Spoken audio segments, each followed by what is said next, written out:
Stop right there. Hands where I can see them. Officer, I'm just walking. What's the problem?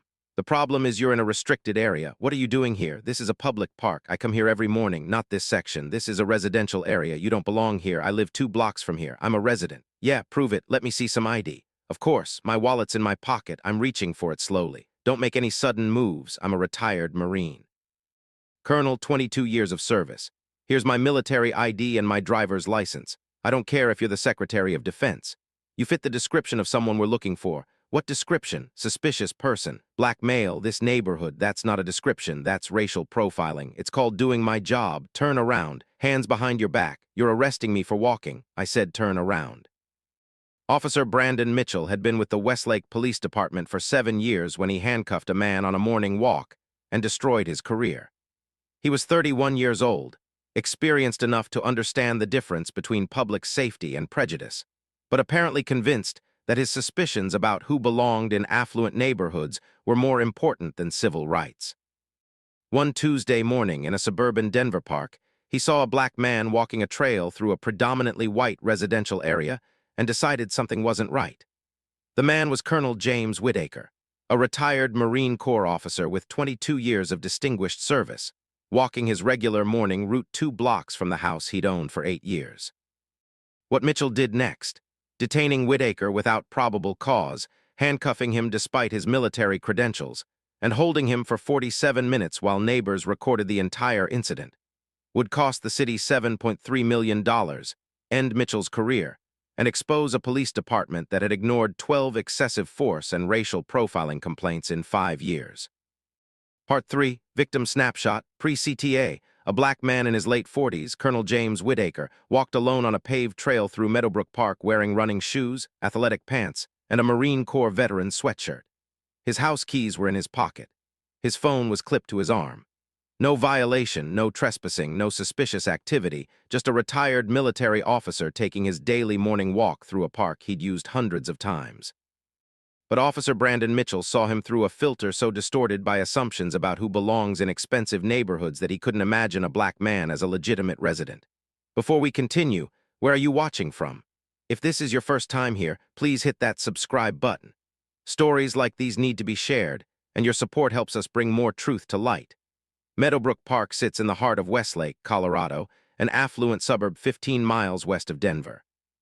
It's a 47-acre green space with paved walking trails, manicured lawns, a duck pond, playground equipment, and benches positioned at scenic overlooks of the Rocky Mountains. The park is bordered on 3 sides by residential streets lined with houses valued between $800,000 and $1.2 million, $2-story colonials, modern craftsman homes, sprawling ranches with 3-car garages, and professionally landscaped yards. It was 6:35 a.m. on a Tuesday in June. The sun had been up for 20 minutes, casting long shadows across the dewy grass. The temperature was a perfect 62 degrees, cool enough for comfortable exercise, warm enough that you didn't need a jacket. The park was moderately busy with morning regulars, joggers with earbuds, dog walkers, a few elderly couples doing their daily constitutional. The parking lot had maybe a dozen cars. The atmosphere was peaceful, quiet, exactly what you'd expect in an upscale suburban park on a weekday morning. Meadowbrook Park was a gathering place for the neighborhood. Families used it for birthday parties. The Homeowners Association hosted summer concerts on the lawn. Kids played on the equipment after school.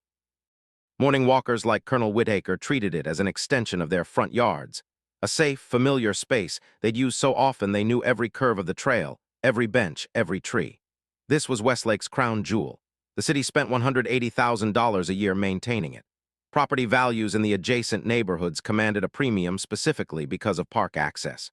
Real estate listings mentioned walking distance to Meadowbrook Park as a major selling point. Officer Brandon Mitchell had patrolled this area for 5 years. He knew the park. He knew the residents. He knew the morning regulars. And on this particular Tuesday morning, when he saw Colonel James Whitaker walking the main trail, something in Mitchell's mind decided this man didn't belong. Colonel James Whitaker had served in the United States Marine Corps for 22 years. He'd enlisted at 18 years old straight out of high school in Philadelphia, Pennsylvania, where he'd grown up in a working-class neighborhood with his mother and 2 younger sisters. His father had left when James was 6.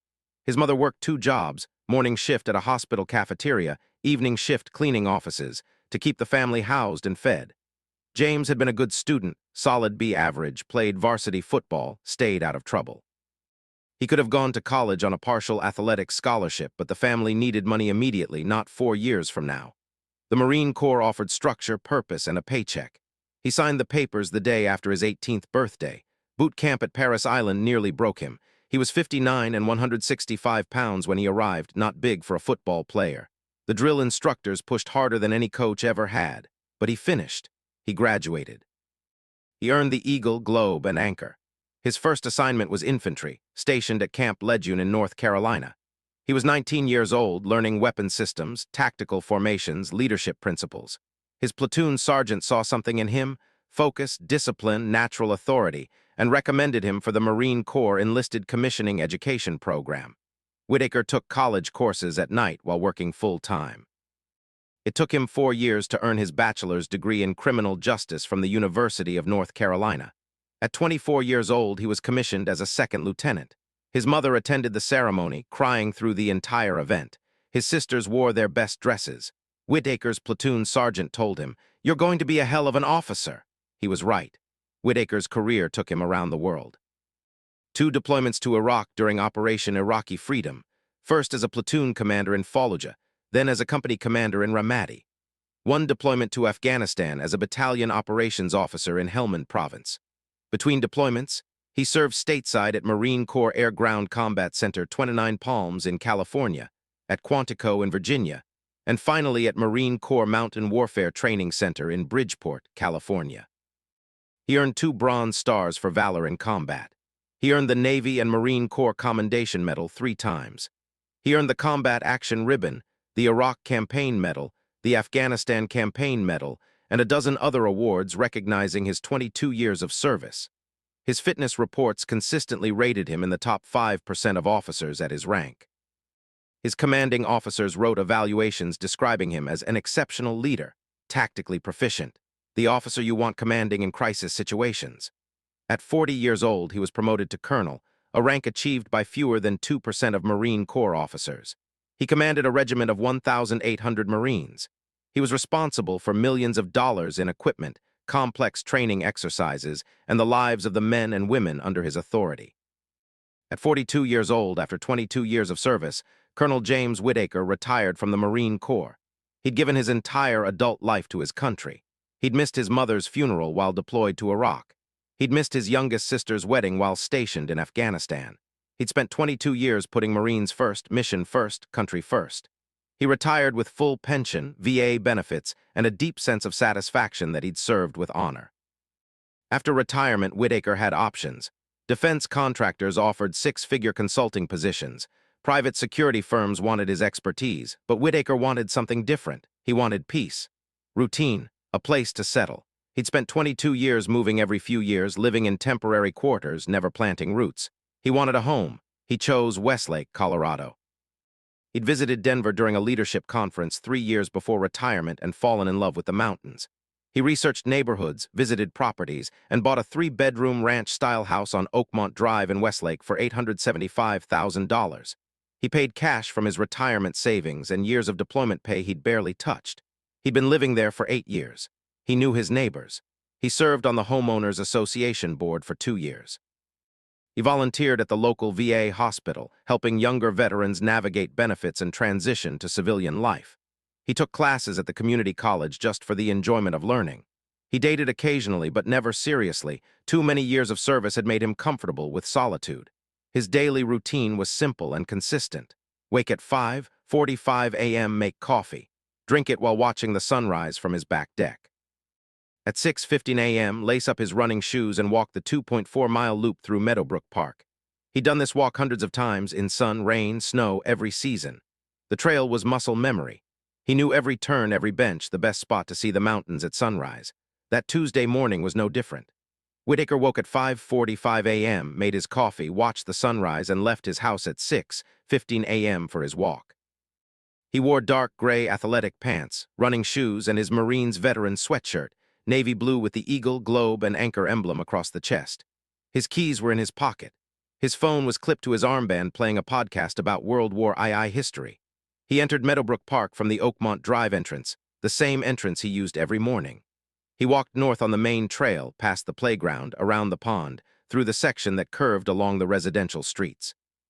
At 6:35 a.m., he was walking the eastern section of the trail, the part that ran parallel to Ridgewood Lane, when he noticed a Westlake police cruiser slowing down alongside him.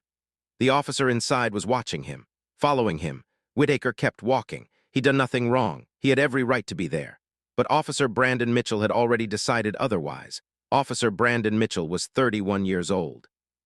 He'd been with the Westlake Police Department for 7 years, joining straight out of the police academy after earning a degree in criminal justice from Metro State University in Denver. He'd grown up in Aurora, Colorado, the son of a mechanic and a dental hygienist. Middle-class background, suburban upbringing, unremarkable academic career. He'd wanted to be a police officer since high school. Something about the authority, the uniform, the sense of being the line between order and chaos appealed to him. He'd been hired by Westlake PD at 24 years old, assigned to patrol, and worked his way through the standard progression: probationary officer, patrol officer, field training officer. His evaluations were adequate but not exceptional. His supervisors described him as competent in technical skills, adequate in report writing, needs improvement in community engagement. Mitchell took pride in his work. He saw himself as a protector of Westlake's quality of life, the guardian who kept the upscale community safe from outside threats. He had strong opinions about who belonged in Westlake and who didn't.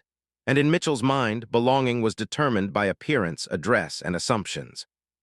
In 7 years with Westlake PD, Brandon Mitchell had compiled a record that should have raised immediate alarm: 12 formal complaints.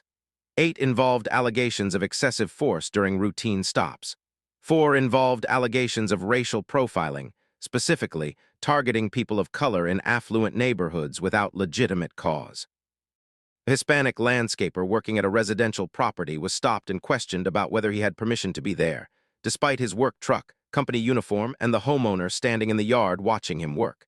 The homeowner complained directly to the police chief. Mitchell's explanation: "I was verifying his employment." A black teenager riding his bike through the neighborhood was stopped and detained for 30 minutes while Mitchell ran his ID for outstanding warrants. There were none. The teenager's father, a doctor who lived in Westlake, filed a formal complaint. Mitchell's justification: he looked out of place. An Asian woman jogging in the park was stopped and asked where she lived. When she asked why it mattered, Mitchell threatened to cite her for failure to cooperate with a police investigation. She was a Westlake resident, a homeowner, and an attorney. She filed a complaint with the city attorney's office. Mitchell's response: she was acting suspiciously. A black family having a picnic in Meadowbrook Park was approached by Mitchell and asked to show proof they lived in the area. When the father asked what law he'd violated, Mitchell said he'd received a call about suspicious persons. The call log showed no such call existed. The family filed a complaint. Mitchell claimed he'd confused the date. Each complaint followed the same pattern. Mitchell saw someone who wasn't white, decided they didn't belong in Westlake's affluent areas, and used his authority to question, detain, or harass them. And each time the department's response was identical: verbal counseling, de-escalation training, written notes in his personnel file that led nowhere. Mitchell's supervisor, Sergeant David Ortiz, had documented concerns in performance reviews. Officer Mitchell demonstrates satisfactory patrol procedures, but continues to generate complaints related to discriminatory stops, particularly involving minority individuals in residential areas. Recommend additional bias training and supervisory oversight. But recommendations aren't accountability. Mitchell completed his training, signed his forms, and never changed his behavior. The Westlake Police Department had access to all 12 complaints. The city's risk management division had flagged Mitchell as a potential liability, but Mitchell cleared cases. His arrest numbers looked good on paper. His reports were adequate, so the department kept him on patrol, kept sending him to training, and kept hoping the complaints would stop. By June of that year, Officer Brandon Mitchell had been with Westlake PD for 7 years and accumulated 12 complaints, 8 for excessive force, 4 for racial profiling. The pattern was documented. The risk was known, and absolutely nothing had been done to remove him from the streets. When Mitchell saw Colonel James Whitaker walking through Meadowbrook Park that Tuesday morning, a black man in an affluent area where Mitchell rarely saw black residents, something in his mind made a decision. That man didn't belong. That man looked suspicious, and Mitchell was going to investigate. Do you think police officers should face automatic termination after repeated excessive force and profiling complaints? Drop your answer below. Officer Brandon Mitchell pulled his cruiser to the curb at 6:36 a.m. He'd been watching Whitaker walk the trail for about 90 seconds, tracking his movement, building a narrative in his mind. The man was walking alone, early morning, residential area. Black male in a predominantly white neighborhood. In Mitchell's assessment, this warranted investigation. Mitchell got out of his cruiser and walked toward Whitaker, hand resting on his duty belt near his service weapon. "Stop right there, hands where I can see them." Whitaker stopped walking and turned around, confused. He pulled out his earbuds. "Officer, I'm just walking. What's the problem?" "The problem is you're in a restricted area. What are you doing here?" Whitaker glanced around at the public park, the paved trail, the posted signs welcoming visitors to Meadowbrook Park. "This is a public park. I come here every morning." Mitchell stepped closer. "Not this section. This is a residential area. You don't belong here." "I live 2 blocks from here. I'm a resident." "Yeah, prove it. Let me see some ID." Whitaker kept his voice calm and his hands visible. "Of course, my wallet's in my pocket. I'm reaching for it slowly." Mitchell's hand moved to his weapon. "Don't make any sudden moves. This is where assumptions become accusations." Whitaker was a 49-year-old man in athletic clothing taking a morning walk in a public park. He'd shown no aggression, made no threatening movements, given no indication of danger. But Mitchell's hand was on his weapon because he'd decided a black man in this neighborhood represented a threat. Whitaker moved deliberately, telegraphing every motion. He pulled his wallet from his pocket and extracted 2 cards, his Colorado driver's license and his military retiree ID card. He held them out. "I'm a retired Marine. Colonel, 22 years of service. Here's my military ID and my driver's license." Mitchell took the IDs, examined them briefly, and handed them back. His expression didn't change. "I don't care if you're the Secretary of Defense. You fit the description of someone we're looking for." "What description?" "Suspicious person, black male, this neighborhood." Whitaker's voice remained controlled, but anger was creeping in. "That's not a description. That's racial profiling. It's called doing my job. Turn around, hands behind your back. You're arresting me for walking." I said turn around. By now, several morning walkers had stopped to watch. A woman with 2 golden retrievers pulled out her phone and started recording. An elderly couple on a nearby bench watched with concern. Whitaker took a breath. "Officer, I'm complying with your instructions, but I need you to understand, I'm a resident of this community. I live at 847 Oakmont Drive. I've lived there for 8 years. I walk this park every single morning. I'm not trespassing. I have committed no crime." Mitchell pulled out his handcuffs. "That's for me to determine." "Turn around," Whitaker complied. He turned around and placed his hands behind his back. Mitchell cuffed him tight, deliberately tight, and walked him to the patrol car. The woman with the dogs called out, "Officer, I've seen him here almost every day for years. He lives in the neighborhood. What are you arresting him for?" Mitchell ignored her. The elderly man on the bench stood up. "This is wrong. That man hasn't done anything." Mitchell turned to him. "Sir, step back and mind your business, or you'll be interfering with a police investigation." By now, 3 more people were recording on their phones. Whitaker stood next to Mitchell's cruiser, hands cuffed behind his back, while neighbors he recognized from years of morning walks watched in shock. A man jogging by slowed to a stop. "Jim, what the hell is happening?" Whitaker recognized him. David Chen lived 4 houses down on Oakmont Drive. They'd talked dozens of times on walks, discussed property values, compared notes on landscaping companies. "David, I'm being arrested for walking in the park." Chen turned to Mitchell. "Officer, that's Jim Whitaker. He's my neighbor. He's a retired Marine. He lives here." Mitchell's jaw tight. "Sir, I need you to step back. This is insane. He literally lives on my street." Mitchell's voice rose. "Step back now or you're going to be detained too." Chen held his ground but pulled out his phone and started recording. Mitchell opened the back door of his cruiser and guided Whitaker inside. Whitaker sat in the back seat, hands cuffed behind him, unable to adjust his position. The cuffs dug into his wrists. "Officer, these cuffs are too tight. Can you loosen them?" Mitchell shut the door without responding. This is where bias becomes impenetrable. Whitaker had provided his driver's license showing his Westlake address. He'd shown his military retiree ID proving his identity and service. Multiple witnesses, including a neighbor who knew him personally, had confirmed he lived in the area, but Mitchell had decided Whitaker was suspicious and no amount of evidence was going to change that assessment. Mitchell returned to his cruiser and radioed dispatch. "I have a subject detained at Meadowbrook Park. Black male, late 40s, claims to be a resident, running his information now." Dispatch responded. "Copy. What's the reason for the stop?" "Suspicious person in a residential area." "Has he committed a crime?" "Investigating." Mitchell ran Whitaker's license through the system. It came back clean, valid Colorado license, Westlake address confirmed, no warrants, no criminal history. Mitchell stared at the screen for a moment, then made another call, this time to his supervisor, Sergeant David Ortiz. Ortiz arrived 12 minutes later at 6:52 a.m. By then, 8 people were standing near Mitchell's cruiser, several recording on their phones, all asking the same question. What crime did he commit? Sergeant Ortiz approached Mitchell. What's the situation? Mitchell explained his version. Suspicious person in the park, evasive when questioned, fit the description of someone they were looking for. Ortiz looked skeptical. What description? We don't have any active calls for this area. Mitchell fumbled. General Bolo, black male, suspicious activity. Ortiz walked to the cruiser and looked at Whitaker in the back seat. He knocked on the window. Sir, I'm Sergeant Ortiz. Can you tell me what happened? Whitaker, still handcuffed, spoke through the glass. I was walking on the trail like I do every morning.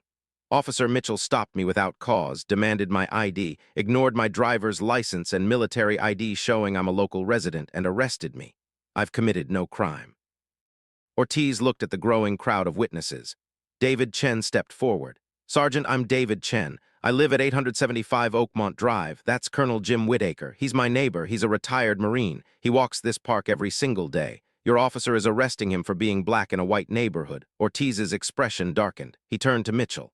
You arrested a man for walking in a public park. He was acting suspicious. How? He didn't belong. He lives 2 blocks from here. I just ran his license. His address checks out. Mitchell said nothing. This is where experience becomes liability. Officer Mitchell had 7 years of experience. He'd received training on constitutional policing, racial bias to escalation. He'd been counseled about discriminatory stops. He knew better. But when he saw a black man in an affluent area, all his training evaporated, replaced by bias so ingrained it overrode basic police procedure. Ortiz opened the cruiser door. Colonel Whitaker, I'm going to remove your handcuffs and release you. You're free to go. I apologize for this incident. Whitaker stepped out and Ortiz removed the cuffs.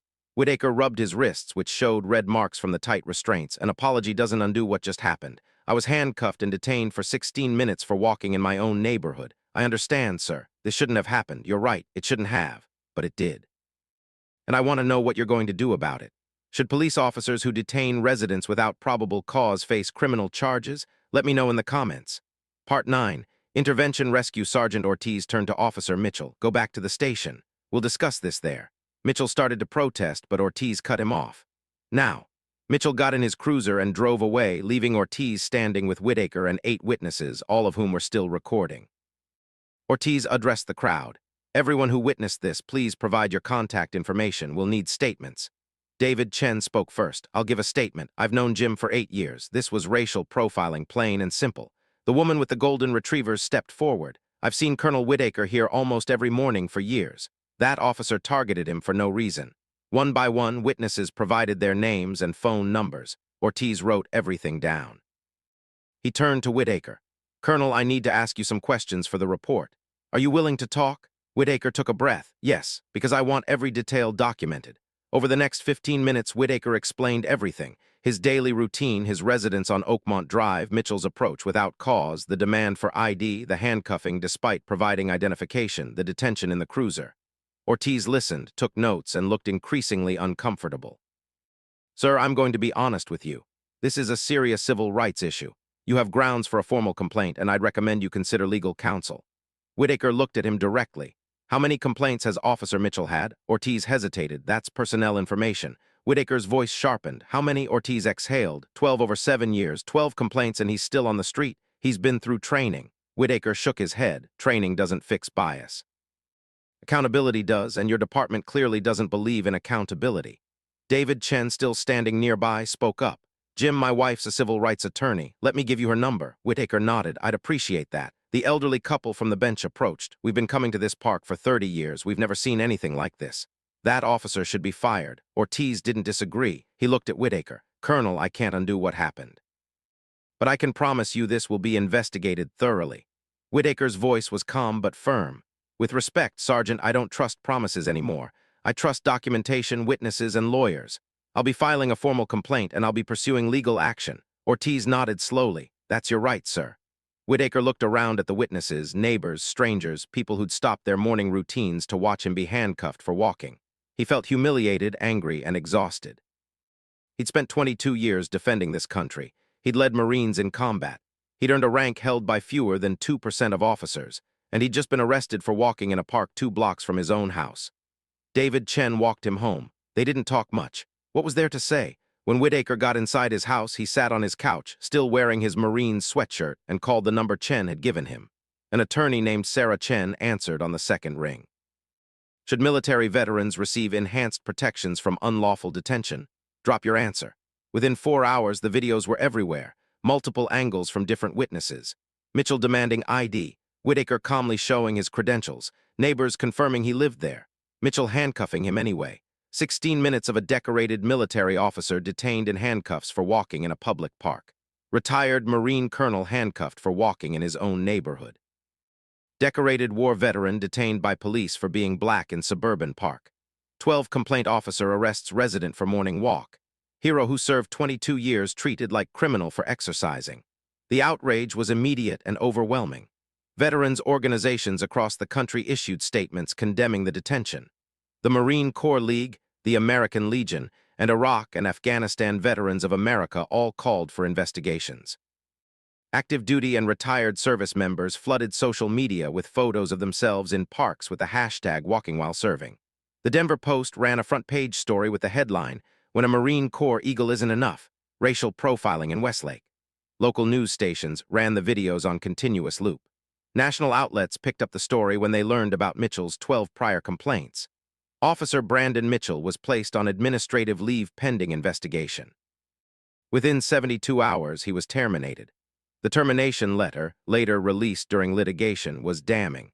Officer Mitchell's actions on June 14 constitute gross misconduct, violation of civil rights, and unlawful detention without probable cause. Despite 12 prior complaints over 7 years, including 8 excessive force allegations and 4 racial profiling incidents, and multiple rounds of remedial training, Officer Mitchell targeted a law-abiding resident based solely on race, ignored clear evidence of legitimacy, and subjected a decorated military veteran to unlawful arrest. His employment is terminated immediately, effective June 17. He is permanently ineligible for law enforcement employment in Colorado. Sergeant David Ortiz, who had supervised Mitchell despite the documented complaints, was demoted to patrol officer. The Westlake Police Chief, Martin Sullivan, announced his retirement under pressure from the City Council. But the real accountability came through federal litigation. Colonel James Whitaker retained the civil rights law firm of Chen and Morrison. The lawsuit named Officer Brandon Mitchell individually, Sergeant David Ortiz for supervisory failure, the Westlake Police Department, and the City of Westlake. The claims were extensive and specific. Fourth Amendment violation, unlawful seizure and detention without probable cause or reasonable suspicion, 14th Amendment violation. Denial of equal protection based on race violation of Colorado civil rights, statute's intentional infliction of emotional distress false arrest, and false imprisonment assault and battery. Excessive force via overly tight handcuffs causing physical injury. Municipal liability for failure to supervise, train. And discipline an officer with 12 documented complaints, supervisory liability for maintaining Mitchell on patrol despite known pattern of violations, punitive damages for willful and malicious conduct. The evidence was overwhelming. Videos from 8 witnesses showing the entire incident. Mitchell's personnel file showing 12 complaints over 7 years. Training records showing he'd been counseled repeatedly about discriminatory stops. The CAD report showing no active calls in the area. Mitchell's claim about a bolo was demonstrably false. Whitaker's driver's license proving his residency. Witness testimony from neighbors confirming his 8-year presence in the community. The city's attorneys reviewed the case and recognized they had no viable defense. The city had documented knowledge of Mitchell's pattern, multiple opportunities to terminate him, and chose to keep him on the street. The unlawful detention was captured on video. The lack of probable cause was undeniable. They settled within 8 months. The settlement, $7.3 million paid to Colonel James Whitaker. The breakdown, $4.8 million in compensatory damages, $2 million in punitive damages against the city for maintaining Mitchell despite his record, and $500,000 specifically designated for a Veterans Advocacy Fund Whitaker planned to establish. Officer Mitchell's personal assets were not pursued. He had negligible resources, but his name was permanently entered into the National Decertification Index. Whitaker's attorney released a statement. Colonel Whitaker served his country with honor for 22 years. He earned 2 Bronze Stars in combat. He commanded 1,800 Marines. He retired with distinction and chose Westlake as his home. He was handcuffed and detained for the crime of being black while walking. No amount of money restores his dignity or erases the trauma of being treated like a criminal in his own neighborhood.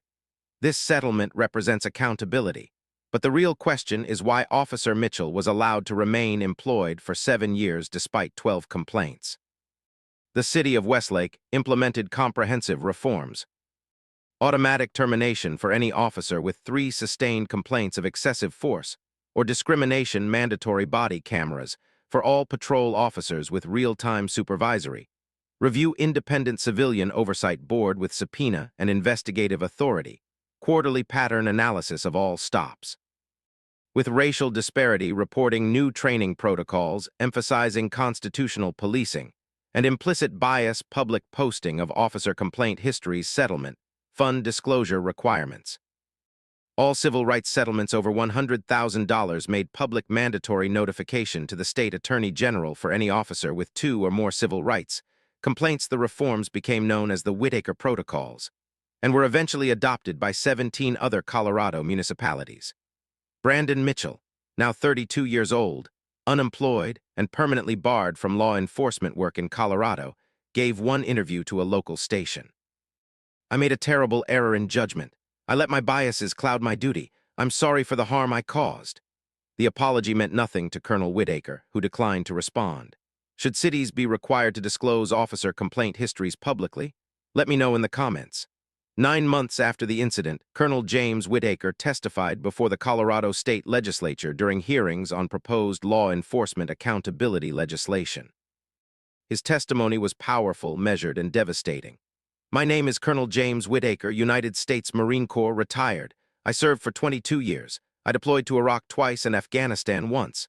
I commanded Marines in combat. I earned 2 Bronze Stars. I led 1,800 service members as a regimental commander. On June 14, I was handcuffed and detained for walking in a public park 2 blocks from my home. I wasn't breaking any law. I wasn't trespassing. I wasn't threatening anyone. I was walking the same trail I've walked almost every morning for 8 years. I was wearing my Marines veteran sweatshirt. I had my driver's license and military ID in my wallet. I'm a homeowner, a taxpayer, a resident of Westlake. Officer Mitchell saw me and decided I didn't belong, not because of anything I did, because of how I looked. Because in his mind, black men don't walk through affluent white neighborhoods unless they're criminals. When I showed him my driver's license proving I lived there, it didn't matter. When I showed him my military ID proving I'm a retired Marine colonel, it didn't matter. When my neighbor, a man I've known for 8 years, told the officer I lived on his street, it didn't matter. I was handcuffed. The cuffs were deliberately tight. They left marks on my wrists. I was put in the back of a police cruiser and held there for 16 minutes while my neighbors watched. Some of them were recording. Some were crying. One was calling my attorney wife to tell her what was happening. I spent 22 years defending the Constitution. I took an oath to protect and defend the rights of every American. And on that Tuesday morning, an officer who'd sworn the same oath violated mine. This wasn't an isolated incident. Officer Mitchell had 12 prior complaints, 8 for excessive force, 4 for racial profiling, 12 opportunities for his department to remove him from the street. 12 times his superiors chose to send him to training instead of protecting the community. What does that tell you? It tells you the system is designed to protect officers, not citizens. It tells you complaints are treated as paperwork problems, not civil rights violations. It tells you that until someone with resources, someone with an attorney, someone with credibility, someone with military rank fights back, nothing changes. I'm fortunate. I had witnesses with phones.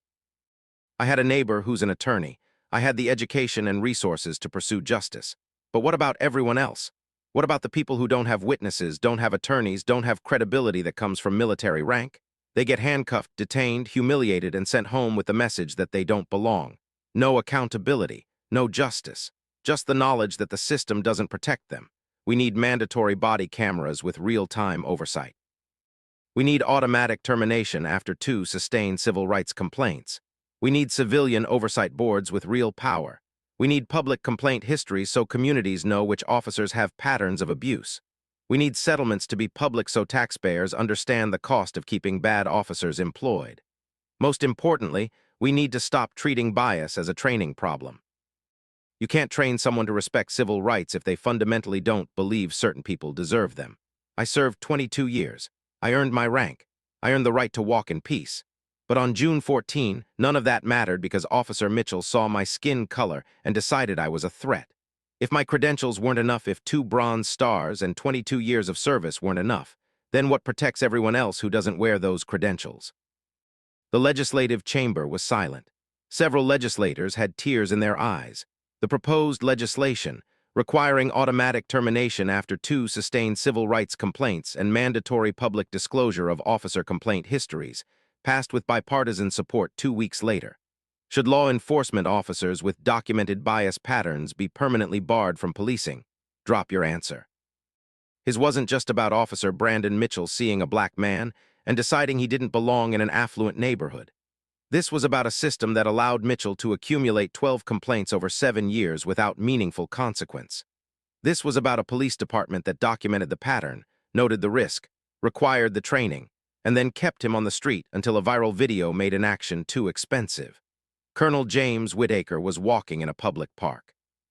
He provided his driver's license showing his local address. He showed his military retiree ID proving his service and identity. Multiple neighbors confirmed his residency, and none of it mattered because Mitchell's bias was so entrenched that he ignored physical evidence, witness testimony, and basic constitutional policing. This is how systemic racism operates in policing. It's not always violent. Sometimes it's procedural, quiet, wrapped in the language of reasonable suspicion and officer safety. It's a cop who sees a black man in a white neighborhood and creates suspicion out of presence. It's a department that tracks complaints but takes no action until the lawsuit costs more than the officer was worth protecting. It's a culture that treats civil rights violations as training deficiencies instead of termination-worthy offenses. And when that bias is backed by the authority to handcuff, to detain, to run someone's name through criminal databases for the crime of walking, it doesn't just humiliate individuals. It sends a message. Your home address doesn't matter, your military service doesn't matter, your credentials don't matter because we've already decided you're a threat based on your skin color. Brandon Mitchell's career is over. That's consequence. The city paid $7.3 million. That's accountability. The Westlake protocols were implemented. That's reform. But money and policy changes don't undo the trauma of being handcuffed in front of your neighbors for walking. They don't restore the dignity of being treated like a criminal while wearing your Marine sweatshirt. They don't erase the message that even 22 years of military service isn't enough protection from bias. The real question is, what changes now? Do departments finally terminate officers after 2 complaints instead of 12? Do supervisors finally face consequences for keeping problematic officers on patrol? Do we finally acknowledge that suspicious often just means black in a space where someone decided they don't belong?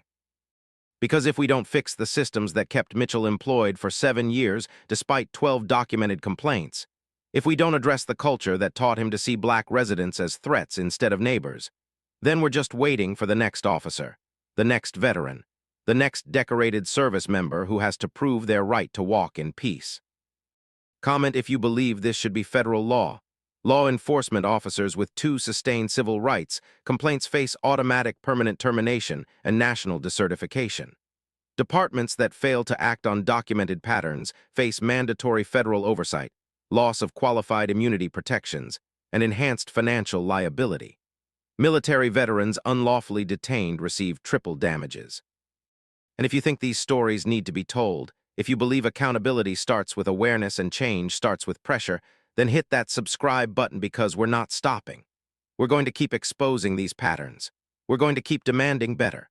We're going to keep fighting for the veterans, the service members, the heroes who earned the right to walk in their own neighborhoods without being treated like criminals. This isn't just about one officer or one veteran. It's about all of us and the world we choose to accept.